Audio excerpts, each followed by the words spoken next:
T.A.G, very nice, very evil. Yeah, that's tag shit. Free fall as I die through the kaleidoscope in my mind. No rope up to climb. Gotta remind myself that I'm fine. Mama, I don't really want. What up, and what up, Tag Nation? It's the Universe's champ, ScooterRay, and I'm here with another edition of that NXT.A.G. Let's get it going because the night started off with a match between Blake Monroe and Kalani Jordan. This was kind of like a stem of last week when, you know, all the ladies was in the ring talking they talk. Here we go. So it's interesting now that it feels like they had a amnesia of that Kalani Jordan was supposed to be this rough, tough, big girl now, because they were mentioning it on commentary tonight as if it was the first time. So that was kind of weird, but Blake Monroe, I ain't gonna say Blake Monroe completely took over. It was a back and forth match, but you know, we're still getting used to Blake. This is her second match on NXT TV, third match overall. So, you know, we gotta still make her look good, still make her look like a threat or possible a future champ or things like that. So during the process of the match, Jordan Grace does show up. And when she shows up, Blake Monroe got the hell on out of there. Not only did she get the hell on out of there, but the vehicle, Jordan Grace shows up and she jumps in it and the vehicle takes off. And Kalani wins by count out. Yep.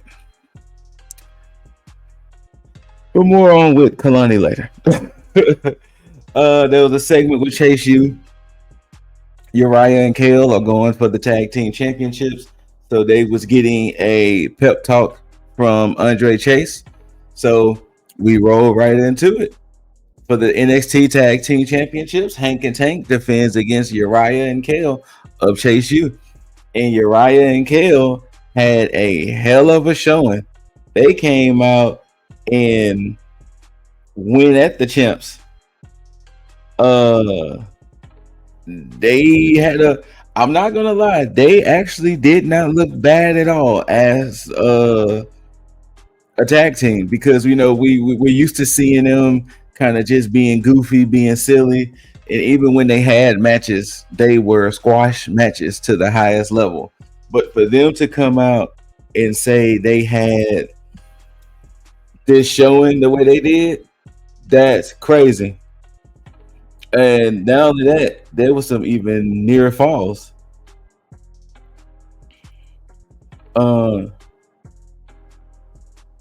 But ultimately, Hank and Tank took over. Not only did they take over, but they ended up, you know, with the dub. I mean, let's just call it what it was.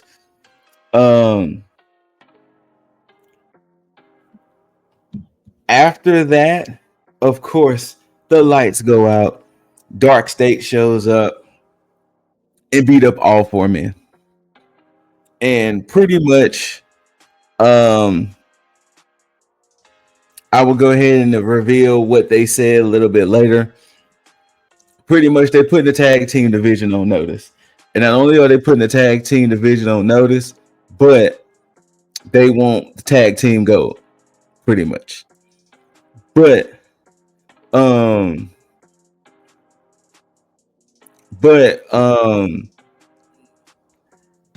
if Uriah and Kale continue as a tag team,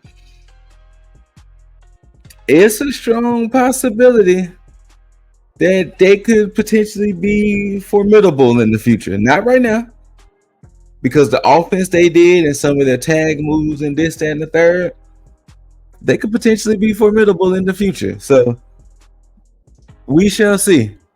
We shall see. Then we get to a moment where it was Fatal Influence back there, and they was like, well, thanks to Nia, you was able to take care of Lash, but you know, Jada is still around. And then she was like, yeah, Jasmine, go shine my titles. I don't know the gentleman's name who is with Ash and Heather by Elegance, but he shows up and was like, well, sorry, he shows up and was like, hey, you're gonna lose that belt to Ash by Elegance on Thursday, and she sent me here to go ahead and shine it up. Excuse me, pardon me. So, and then he tried to do that. He's like, hey, go wait for these titles. Jasmine is the one that's gonna shine these titles. Hey, Jasmine, go shine these titles. And then Lainey Reed shows up and she said some things, and I don't know if they're going to somewhat align her with Fatal Influence in some way, but it seemed very chummy considering, you know, she called out JC for beating the most beatable champion and this, that, and the third. But yeah, we do get a segment with Tavion Heights and Miles Bourne. Miles is about to get ready to take on Lexis King, and you know, they run into each other, and they was basically, you know, giving each other a pep talk and, you know, letting them know about the whole pretty much do your thing. Tavion, since you're on your own now, do your thing. Miles, you go do your thing for Lexis King. Then there was a Thea Hale segment to where she has these chaotic coffee where she goes to different coffee shops and try different coffees, and pretty much she's the one that's going to challenge Nia Jax tonight. Nia said that she was going to beat up somebody on NXT, and Thea Hale was like, I'll accept the challenge. Then we get to the match, Miles Bourne, Lexis King. It was pretty straightforward. You can definitely tell they're still building up Miles' stock. I'm kind of interested in what they're doing with Lexis King. Is it one of those things to where Lexis isn't, I don't want to necessarily say he's not doing what he's supposed to do type of thing, but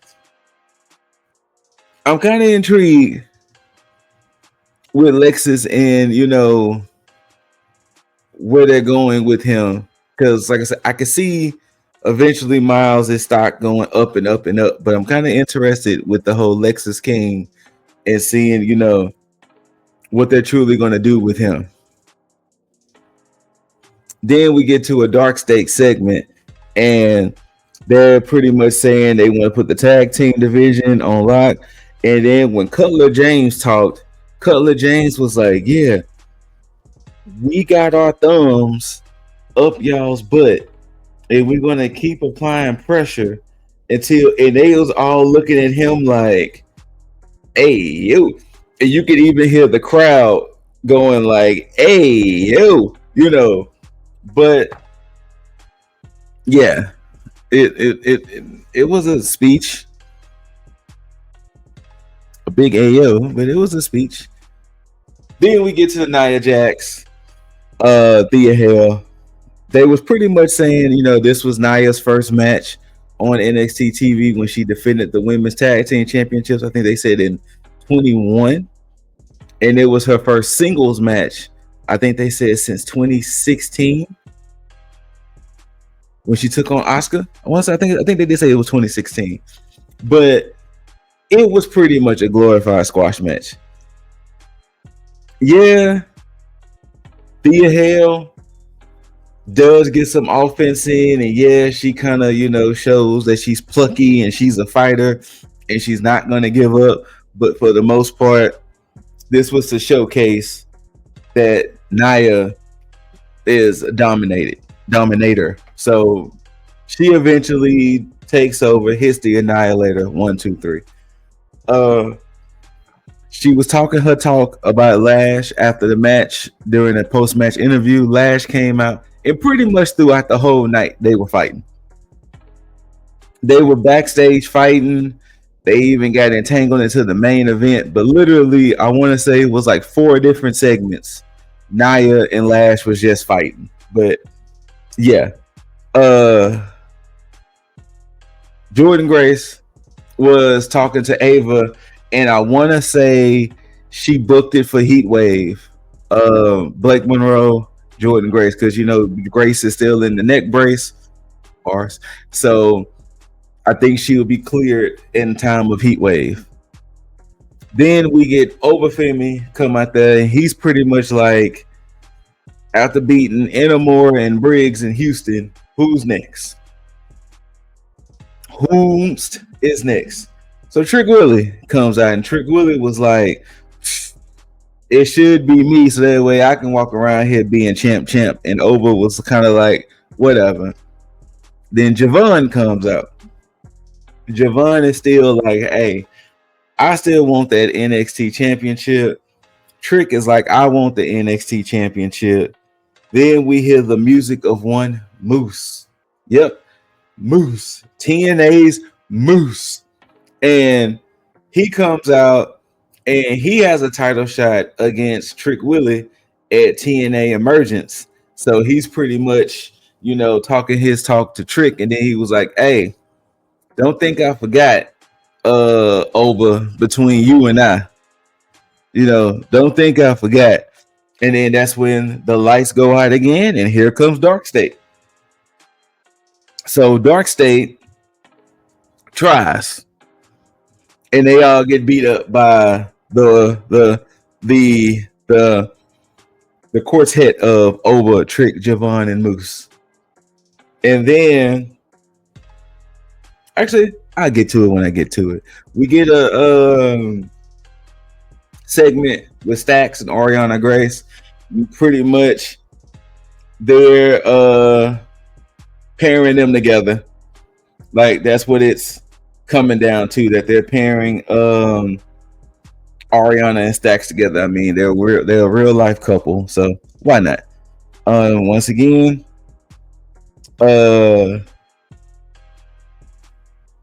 Lash, Nia, like I told you, they just fighting throughout.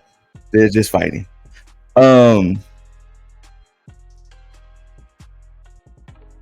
We get a segment with Charlie Dempsey and Ren. They're backstage talking, and pretty much they're like, you know, Charlie is like, I'm still sad at the fact that, you know, Tavion is gone, and Ren is like, well, you still have me, and this, that, and the third.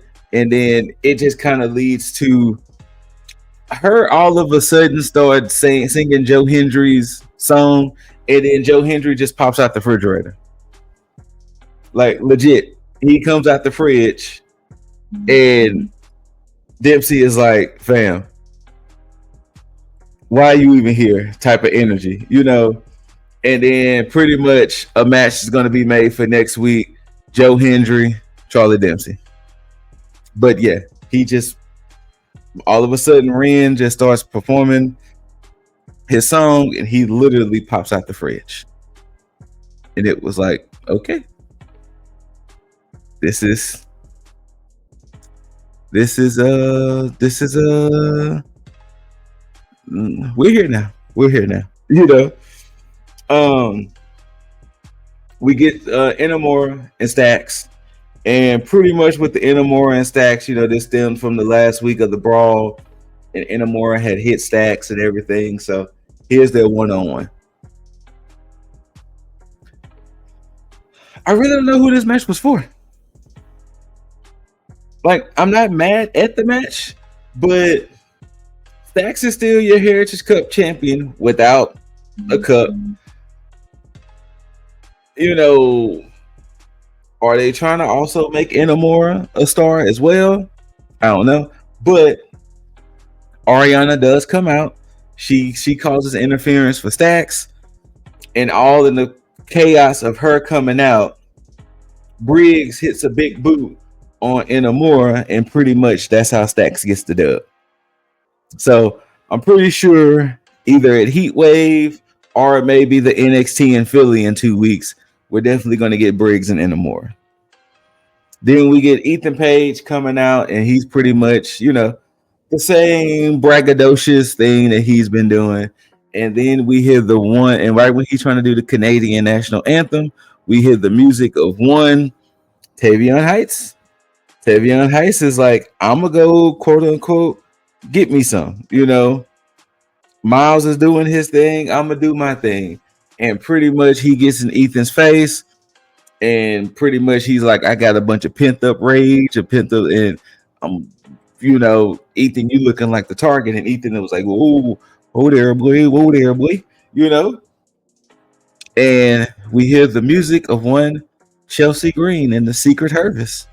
And they come out, and Chelsea is like, look, Ethan Page is the second best Canadian behind me. He's been representing this title and this brand well, so you should respect him, Tavion, and this, that, and the third. And Tavion is like, girl, please.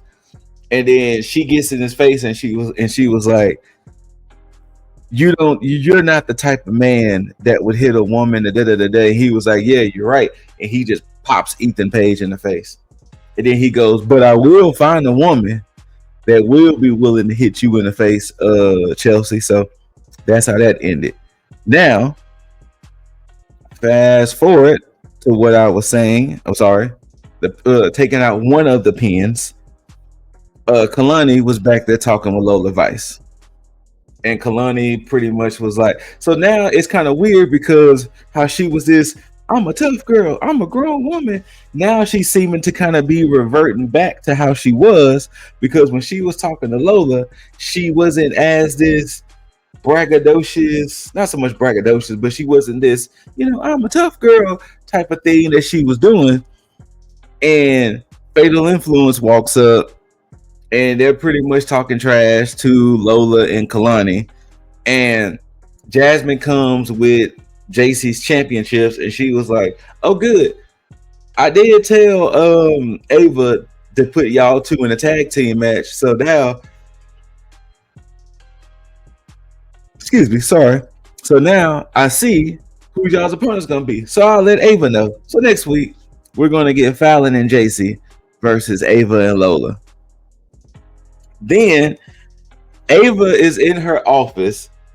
Trick, Oba, Moose, and Javon are in her office, upset about Dark State, upset about who's number one contender. So I'm going to break this down. Next week is going to be Trick, Oba, Moose, and Javon versus Dark State. In 2 weeks, when they're in Philly, is going to be Trick versus Javon, and the winner gets Oba Femi at Heatwave. All the while, Hank and Tank comes in there, and they was like, we want Dark State too. We want them next week. And they were like, whoa. We got Dark State next week. And then Ava says, okay. Y'all pick two. I think you said y'all pick two members, or y'all get two members of Dark State, and y'all will defend the tag team titles against them at NXT Heatwave. Yep. There you go. So Dark State is just all weaved through all of this. The chaos they weave. Then we get a Ricky Saints interview, and he's pretty much saying that, he still got some unfinished business with Jasper. He still got unfinished business with Ethan Page. The revolution is still going to be the revolution, So he's still going to, do him. When he's back, he's going to be back, and he's going to do it grind day. Then we get to the main event of the night. Sol Ruka defends her Women's North American Championship against one Tatum Paxley of the Cullen. So, of course, Tatum has the Cullen on her side, and so has Zarya. This was actually a pretty good match. This was, dare I say, almost PLE worthy. Like, Tatum is really one of those sleeper wrestlers that when she gets in the ring and her mannerisms and the things she does, you're like, okay, Tatum. Like, okay, Tatum.